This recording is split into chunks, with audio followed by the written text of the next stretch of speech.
J'ai fait mentir notre fille pour gagner le divorce.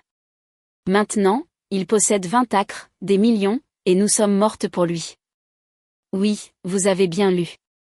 Je n'en suis pas fière, mais honnêtement, je le referais si je devais le faire. Je m'appelle Willow, j'ai 37 ans, et voici l'histoire de comment j'ai cru améliorer ma vie, mais j'ai fini par regarder mon ex-mari vivre mon rêve pendant que je suis coincée dans ce gâchis. Il y a environ 5 ans, j'étais mariée à Peter, qui n'était qu'une infirmière à l'hôpital local.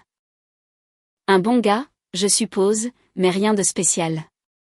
Nous avions cette vie parfaitement ordinaire dans notre quartier parfaitement ordinaire.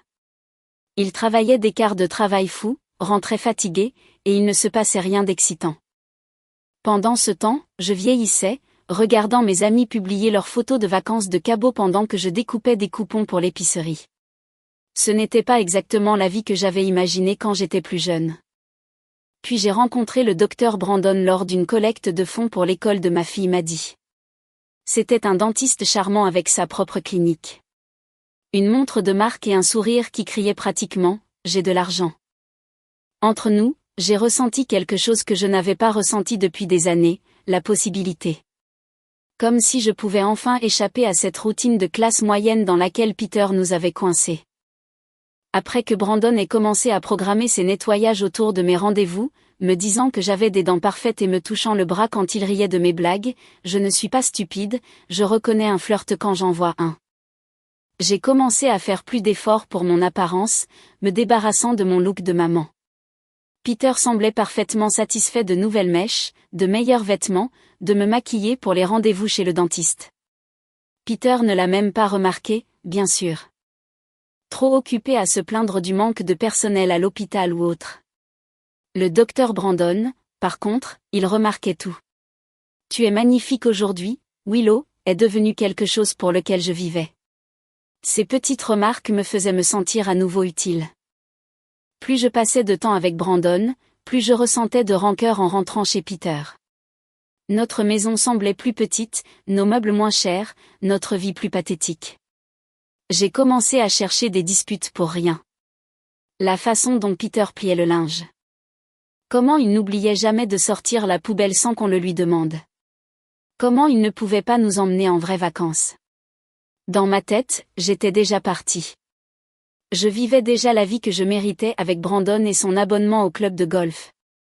Je savais que le divorce allait arriver, mais je devais m'assurer d'obtenir ce que je méritais après avoir gâché 12 ans avec Peter. Le problème était que Peter était étonnamment bon avec l'argent. Malgré son salaire d'infirmière moyen, il avait une bonne retraite économisée, environ 275 000 $ dans divers comptes. Je voulais ce filet de sécurité. Je l'avais mérité en étant sa femme toutes ces années, mais je savais qu'il se battrait contre moi, surtout parce que c'était moi qui voulais partir. C'est là que j'ai commencé à travailler sur Maddie. Je me sens mal de le dire comme ça, mais écoutez, les enfants sont influençables, et j'avais besoin d'un levier. J'ai commencé petit, en soulignant à quel point Peter n'était jamais là pour ses événements scolaires à cause de ses quarts de travail. C'est triste de voir comment le travail passe toujours avant tout pour ton père, disais-je, en m'assurant qu'elle savait qui blâmer. J'oubliais accidentellement de prévenir Peter de son récital jusqu'à la dernière minute, de sorte qu'il ne pouvait pas changer de quart, puis je la consolais en disant « Je suppose que les patients de papa sont plus importants, ma chérie. » Quand Peter et moi nous disputions, je m'assurais que Maddie entendit les parties où je me plaignais de lui, mais jamais ses défenses. Je pleurais auprès d'elle en racontant à quel point papa me rendait la vie difficile, à quel point je me sentais sous-estimée. Les enfants veulent naturellement protéger leur mère, et Maddie n'était pas différente. Elle a commencé à le voir comme je voulais qu'elle le voie, comme le méchant de notre histoire. Le véritable tournant est survenu lorsque j'ai réalisé qu'au tribunal de divorce, le témoignage d'un enfant sur le comportement de son père pouvait changer la donne. Je n'ai jamais directement dit à Maddie de mentir. Je ne suis pas un monstre. J'ai juste guidé ses souvenirs. Tu te souviens quand papa a crié si fort cette fois-là? N'avais-tu pas peur? Même s'il n'avait élevé la voix qu'une seule fois pendant une dispute, je le mentionnais à plusieurs reprises jusqu'à ce que, dans l'esprit de Maddie, Peter soit cette figure terrifiante qui criait toujours. J'ai suggéré que certains de ses comportements n'étaient pas normaux et ne correspondaient pas à la façon dont les pères devraient agir, laissant son imagination combler les lacunes. Au moment où j'ai demandé le divorce, Maddie était prête à dire au tribunal tout ce qui pouvait m'aider. Elle croyait sincèrement que Peter était un père affreux qui nous avait rendus misérables. Dans mon esprit, ce n'était même pas vraiment mentir. C'était juste s'assurer que nous obtenions la sécurité financière que nous méritions au lieu de laisser Peter s'en aller avec tout. De plus, Brandon avait commencé à faire allusion à un avenir ensemble, et j'avais besoin de régler ce divorce rapidement avant qu'il ne perde tout intérêt. Ce que je n'avais pas prévu, c'est que Peter était plus intelligent que je ne le pensais. Apparemment, il avait senti que quelque chose n'allait pas des mois auparavant et avait commencé à enregistrer nos interactions. Pas en continu ou de manière effrayante. Juste quand il sentait les choses devenir tendues. Assez intelligent pour se protéger, mais pas assez intelligent pour me garder intéressé. Ça, c'est Peter. Je n'avais aucune idée de l'existence de ces enregistrements jusqu'à ce que mon plan parfait s'effondre au tribunal. Le jour où nous devions discuter des arrangements de garde, je suis entrée, pleine de confiance. Mon avocate avait préparé Maddie à ce qu'elle devait dire. Rien de trop dramatique, juste assez d'incidents pour dépeindre Peter comme instable et potentiellement dangereux en l'absence de surveillance. Elle était nerveuse, mais je lui ai rappelé qu'elle nous aidait à assurer notre avenir. Souviens-toi juste comment il t'a fait peur toutes ces fois, ai-je chuchoté avant qu'on ne l'appelle.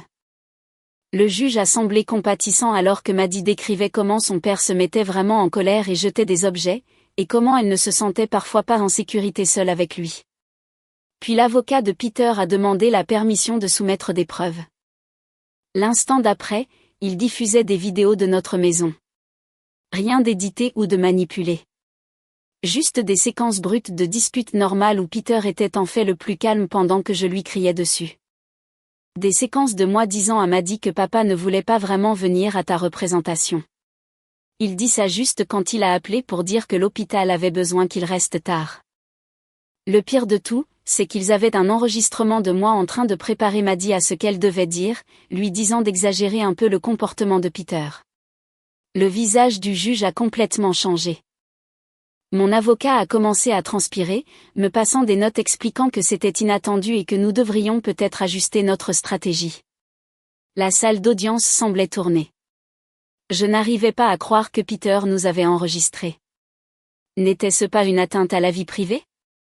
Mais apparemment, dans notre état, il n'avait besoin que du consentement d'une seule partie, ce qui signifiait qu'il pouvait enregistrer toute conversation dont il faisait partie. Le petit sournois, mon avocat a tenté de minimiser les dégâts, arguant que les enregistrements étaient sortis de leur contexte, qu'il me montrait dans mes pires moments après des années de négligence émotionnelle. Mais ces vidéos me faisaient ressembler exactement à ce que j'étais, quelqu'un qui préparait son enfant à mentir au tribunal.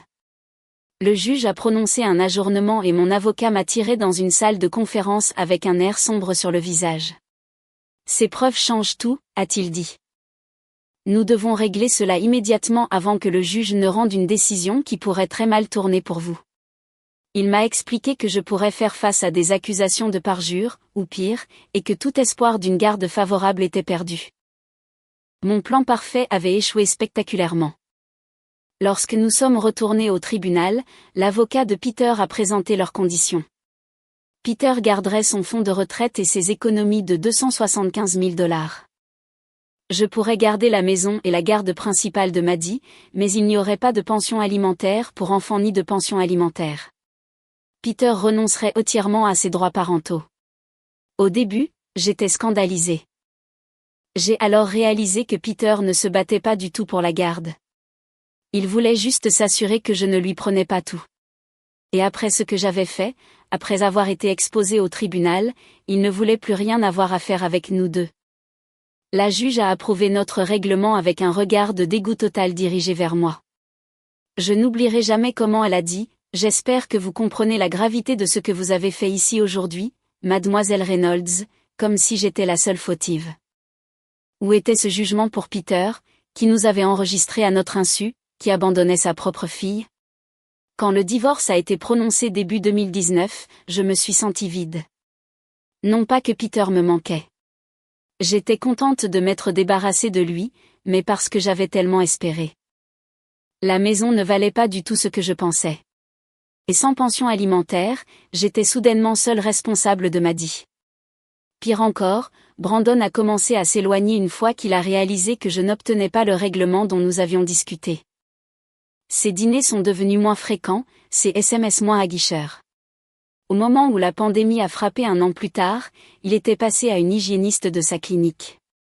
Peter, quant à lui, a simplement disparu. Il a mis la maison en vente, a vendu pratiquement tout ce qu'il possédait, apparemment, a accepté des contrats d'infirmier à New York et au Texas, où il payait des tarifs élevés pour le personnel expérimenté. Pas d'adieu, pas de tentative de maintenir une quelconque relation avec Maddie. Il est parti avec son argent et sa liberté pendant que j'étais laissé à ramasser les morceaux. Je me suis dit que c'était pour le mieux, que Maddie et moi construirions une meilleure vie sans lui, que je trouverais quelqu'un d'autre, quelqu'un de mieux que Peter ou même Brandon. Mais je mentirais si je disais que ces premiers mois n'ont pas été brutaux. Maddie a commencé à poser des questions. Pourquoi papa ne s'est-il pas battu pour l'avoir? Pourquoi avons-nous dû dire ces choses au tribunal? J'ai détourné au mieux, mais les enfants sont perspicaces. Elle savait que quelque chose n'allait pas. Le pire, c'était de voir la maison de Peter se vendre beaucoup plus cher que je ne m'y attendais. Le marché immobilier était en plein essor et il est parti avec un profit considérable que je ne pouvais pas toucher. Mon avocat a dit que je ne pouvais rien faire. Le règlement était définitif et j'avais de la chance d'avoir évité des conséquences pires. Parfois, je passais devant son ancienne maison et je voyais la nouvelle famille emménager, installer leur vie parfaite, et je sentais cette rage monter en moi. Ça aurait dû être mon nouveau départ.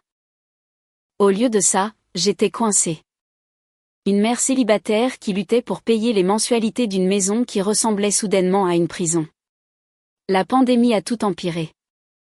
J'ai perdu mon emploi de responsable de magasin, j'ai dû faire l'école à la maison à Maddie et j'ai vu mes économies disparaître pendant que je me démenais pour trouver un travail à distance.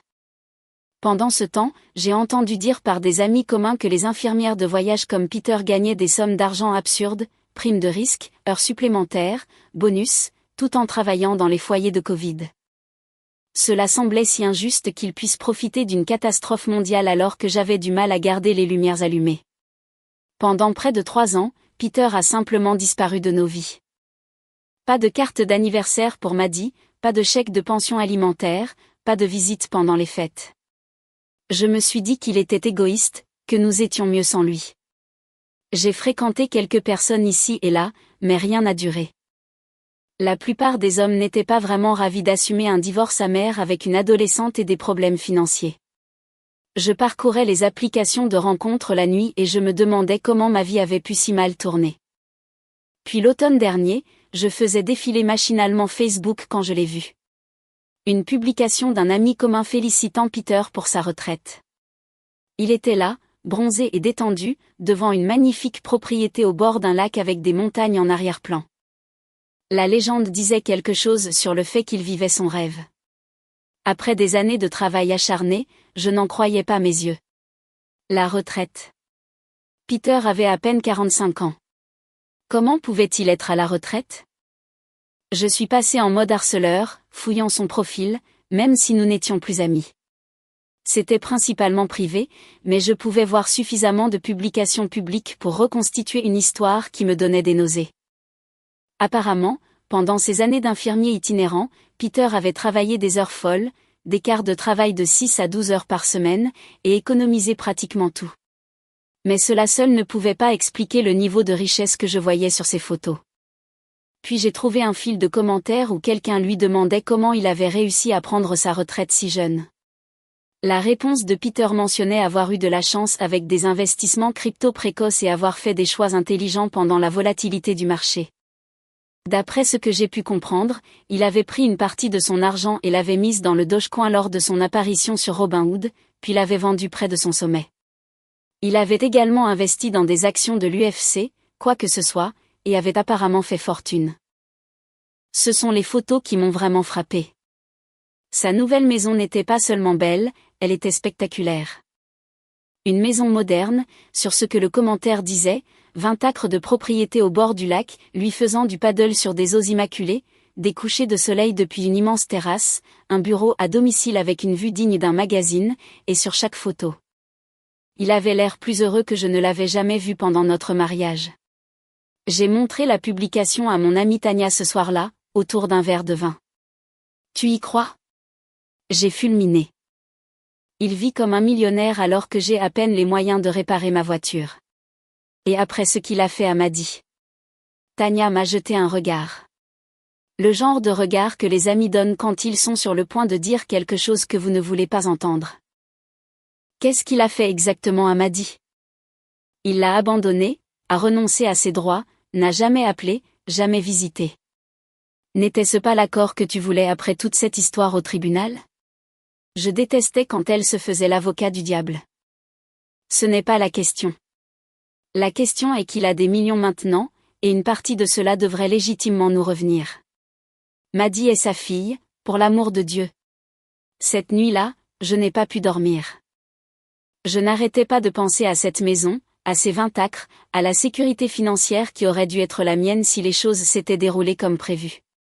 Au matin, je m'étais convaincue que Peter nous devait. Pas légalement, peut-être, mais moralement. Maddy méritait de bénéficier du succès de son père, peu importe ce qui s'était passé lors du divorce. Il a fallu un peu d'enquête, mais j'ai finalement obtenu l'adresse de Peter d'un ami qui avait assisté à sa pendaison de crémaillère. J'ai réfléchi à ce que je devais faire ensuite. Une lettre exigeant une pension alimentaire, un avocat. En fin de compte, j'ai décidé que l'approche directe était la meilleure. Maddy avait presque 16 ans maintenant, assez vieille pour comprendre davantage ce qui s'était passé, assez vieille pour avoir sa propre relation avec son père si elle le voulait. Je lui ai dit que nous partions en voyage pour voir de la famille. Je n'ai pas mentionné que la famille était le père dont elle se souvenait à peine. Le trajet a duré presque 6 heures. Maddy a passé la majeure partie avec des écouteurs, désintéressée par les parents ennuyeux que nous allions visiter. J'ai répété ce que j'allais dire à Peter dans ma tête. Je serai diplomate. Raisonnable. Je ferai appel à sa conscience à propos de Maddy. Je ne mentionnerai pas l'argent directement. Cela viendrait plus tard, après qu'il se serait reconnecté avec sa fille. Lorsque nous sommes enfin arrivés à sa propriété, j'ai presque perdu mon courage. L'endroit était encore plus impressionnant en personne. Une immense maison moderne avec des fenêtres du sol au plafond perchées sur une colline surplombant le lac. Il y avait un quai visible le long d'un sentier sinueux et l'aménagement paysager semblait fait par des professionnels. Tout y criait l'argent. Je me suis garé dans l'allée circulaire et je me suis tourné vers Maddy. Il y a quelque chose que je dois te dire. Nous ne sommes pas ici pour voir ma cousine. Nous sommes ici pour voir ton père. Ses yeux se sont agrandis. Mon père? Pourquoi ne me l'as-tu pas dit? Je n'étais pas sûre de ta réaction. Cela fait un moment et les choses ne se sont pas bien terminées entre nous, mais il a très bien réussi, et je pense qu'il est temps que vous deux repreniez contact. Elle avait l'air confuse, peut-être un peu en colère, mais aussi curieuse. Elle avait posé plus de questions sur Peter dernièrement, se demandant pourquoi il était parti si complètement. J'y ai vu ma chance de réécrire notre histoire, de faire de Peter le méchant à nouveau, et de me positionner comme le parent qui essayait de favoriser la réconciliation. Nous nous sommes dirigés vers la porte d'entrée et j'ai remarqué une petite caméra discrètement installée près de la sonnette, un système de sécurité. Chic. J'ai appuyé sur la sonnette et je l'ai entendu sonner à l'intérieur. Mon cœur battait la chamade pendant que nous attendions. Finalement, la porte s'est ouverte et Peter était là, l'air énervant de forme et bien reposé. La reconnaissance dans ses yeux s'est rapidement transformée en choc. Puis en quelque chose de plus froid. Avant même que je puisse parler, il a commencé à fermer la porte. Peter, attends, dis-je rapidement. Je sais que c'est inattendu, mais Maddy voulait te voir. Il a marqué une pause, jetant un coup d'œil à notre fille, qui se tenait maladroitement derrière moi. Pendant un instant, j'ai cru qu'il allait s'adoucir. Quel père pourrait repousser son propre enfant? Mais son expression est restée de pierre. Vous n'auriez pas dû venir ici, dit-il sèchement. Veuillez quitter ma propriété immédiatement. Pouvons-nous parler une minute? J'ai insisté. Beaucoup de choses se sont passées. Et Maddie est plus âgée maintenant. Elle mérite de connaître son père. Maddie, dit-il, s'adressant directement à elle pour la première fois. Je suis désolé que ta mère t'ait amenée ici sous de faux prétextes, mais ce n'est pas une bonne idée. Je sentais mon plan s'effondrer. Ce n'était pas censé se passer comme ça. Peter, sois raisonnable. Nous avons vu tes publications. Nous savons que tu réussis bien maintenant. Et nous pensions. Je sais exactement ce que vous pensiez. Il me coupa, et la réponse est non. J'appelle la police maintenant pour signaler des intrus. Je vous suggère de partir avant qu'il n'arrive. Il nous a claqué la porte au nez, juste comme ça. J'étais stupéfaite. J'ai frappé à la porte, l'appelant par son nom, lui disant qu'il ne pouvait pas simplement fermer la porte à sa propre fille, mais la porte est restée close. Un instant plus tard, mon téléphone a sonné avec un SMS d'un numéro inconnu. C'était Peter, j'ai réalisé. Je vous ai en caméra en train de vous introduire sur ma propriété et de me harceler. J'ai déjà appelé la police. Partez maintenant ou faites face aux conséquences. C'est mon seul avertissement. J'ai levé les yeux et j'ai de nouveau remarqué la caméra, sa petite lumière rouge clignotante. Il enregistrait tout comme avant, se protégeant de moi, de nous, nous faisant passer pour les méchants alors que tout ce que nous voulions était ce que nous méritions. Maman, allons-y, dit Maddie, me tirant le bras. Elle avait l'air mortifiée, au bord des larmes. C'était une terrible idée. Dans la voiture, le silence était assourdissant. J'ai essayé d'expliquer, de justifier ce qui s'était passé. Ton père a des problèmes, m'a dit. Il en a toujours eu. C'est pourquoi nous avons dû le quitter. Elle a regardé par la fenêtre. Ce n'est pas ce que j'ai vu. On dirait que nous nous sommes présentés sans y être invités chez lui parce que tu as découvert qu'il avait de l'argent maintenant. Ce n'est pas vrai. Je voulais que tu aies une relation avec lui après m'avoir dit pendant des années qu'il était horrible. Après avoir dit qu'il nous avait abandonnés. Tu ne m'as même pas dit qu'il était riche maintenant avant que nous ne soyons dans son allée. Le reste du chemin du retour fut atroce. Maddie me parla à peine, et quand nous sommes arrivés à la maison, elle s'enferma dans sa chambre. J'ai essayé d'appeler des amis pour me défouler, mais les réponses furent tièdes au mieux. La plupart des gens semblaient penser que j'avais dépassé les bornes en me présentant à la maison de Peter sans prévenir. Au cours des semaines suivantes, les choses empirèrent. Maddie a commencé à poser plus de questions sur le divorce, sur ce qui s'était réellement passé au tribunal. Elle a trouvé de vieilles photos de famille et a commencé à déceler des incohérences dans mes histoires. Une nuit, elle m'a confrontée directement. M'as-tu fait mentir sur papa au tribunal ? J'ai essayé de détourner, de reformuler, mais elle n'a rien voulu savoir. J'avais 12 ans, maman, pas 2. Je me souviens des choses. Je me souviens que tu m'as dit ce qu'il fallait dire, et je me souviens que papa a pleuré quand la juge a dit qu'il ne pouvait plus me voir. Ce n'était pas comme ça, j'ai insisté. Ton père a choisi de partir. Il a signé ses papiers volontairement. Après que tu aies essayé de le détruire au tribunal, elle a rétorqué. J'ai fait des recherches en ligne sur l'aliénation parentale. C'est ce que tu as fait, n'est-ce pas ? Tu m'as monté contre lui. Je ne l'avais jamais vu aussi en colère, aussi déçu de moi. Cette nuit-là, elle a appelé ma mère, sa grand-mère, et a demandé à rester chez elle un moment. Elle avait besoin d'espace, a-t-elle dit. D'espace par rapport à moi. Les nouvelles voyagent vite dans les petites villes. En quelques jours, les gens chuchotaient sur notre embuscade ratée chez Peter, sur le déménagement de Maddie chez ma mère. Les vieux amis ont cessé d'appeler. J'ai eu des regards gênés à l'épicerie. Quelqu'un a même laissé une note méchante sur ma voiture me traitant de croqueuse de diamants. Ma mère, qui avait toujours pris mon parti, m'a finalement confrontée. Tu as gâché les choses, Willow. Ce pauvre homme a reconstruit sa vie après ce que tu lui as fait, et tu n'as pas pu le laisser tranquille. Ce pauvre homme vit dans le luxe alors que sa fille et moi avons lutté pendant des années, ai-je rétorqué. Sa fille que tu as appris à mentir à son sujet. La voix de ma mère était inhabituellement dure. Je t'aime, mais j'ai honte de ce que tu as fait. Et maintenant Maddie connaît la vérité, et elle a honte aussi. Le coup de grâce est venu quand Maddie a annoncé qu'elle voulait changer légalement son nom de famille pour abandonner le mien et reprendre celui de Peter. Je ne veux pas être associée à ce que tu as fait, m'a-t-elle dit, son jeune visage sérieux et déterminé d'une manière qui me rappelait douloureusement son père. J'ai essayé de réparer les choses, d'expliquer mon point de vue, mais il était trop tard. Le récit avait changé.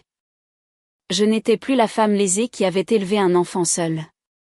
J'étais la manipulatrice qui avait utilisé sa propre fille comme une arme, qui avait tenté d'extorquer de l'argent à son ex-mari lorsqu'elle avait découvert son succès.